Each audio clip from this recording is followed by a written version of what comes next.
Drage rojakinje, dragi rojaki. Leto, ki se izteka, in tisto, ki šele prihaja, si v tem mesecu podajata roke. Sprva zadržano, kmalu pa pogumno in odločno. Stisk rok postaja močan, kot je močna vez med Slovenci v domovini in tistimi zunaj njenih meja. Razdalje niso več pomembne, blizu smo si, pa čeprav stotine kilometrov daleč.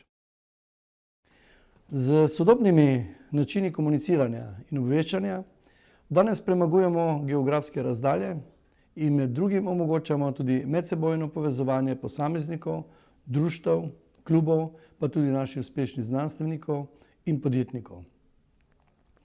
Ljubezen do domovine ostaja.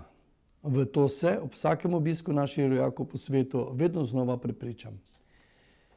In vedno znova spoznavam, da bi se lahko Slovenci v domovini glede nacionalne zavesti zgledovali tudi pri rojakih po svetu, polnjeni srčnosti in upornosti. S prihodom božičnega časa se leto 2017 počasi poslavlja. Po eni strani se pričenjamo ozirati v leto, ki se izteka, ocenjujemo svoje v preteklosti opravljeno delo, po drugi strani pa je naš pogled že usmerjen v prihodnost, v načrtovanje nekaj novega. Na področju odnosov s Slovenci izven meja Slovenije je urad v zadnjih 2 letih ustvaril velik napredek. A če bi znali izkoristiti znanje in sposobnosti uspešnih Slovencev zunaj meja, bi bila Slovenija s tem mnogo večja. S takšnimi vtisi sem se letos jeseni vrnil z obiska pri rojakih v Združenih državah Amerike in Kanade. Tamkajšnja slovenska skupnost se sicer stara, je pa v zadnjih letih predvsem zavoljo prihoda številnih mladih študentov, profesorjev, raziskovalcev in podjetnikov iz Slovenije dobila nov zagon.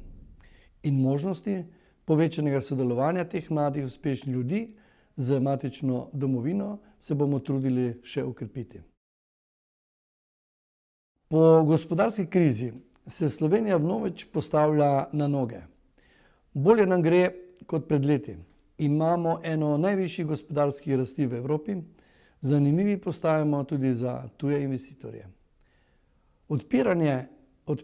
Odpiranje se nove možnosti, krepi se državljanski pogum. Slovenija je zdaj zrela in uspešna država. A vsega tega najbrž ne bi imeli, če nas pri prizadevanjih za priznanje samostojne Slovenije pred 26 leti ne bi tako odločno podprli tudi vi, dragi in spoštovani rojaki po svetu. Hvala vam za ta neprecenljiv prispevek. Domovina ne bo pozabila na vas, kot vi niste in ne pozabljate nanjo.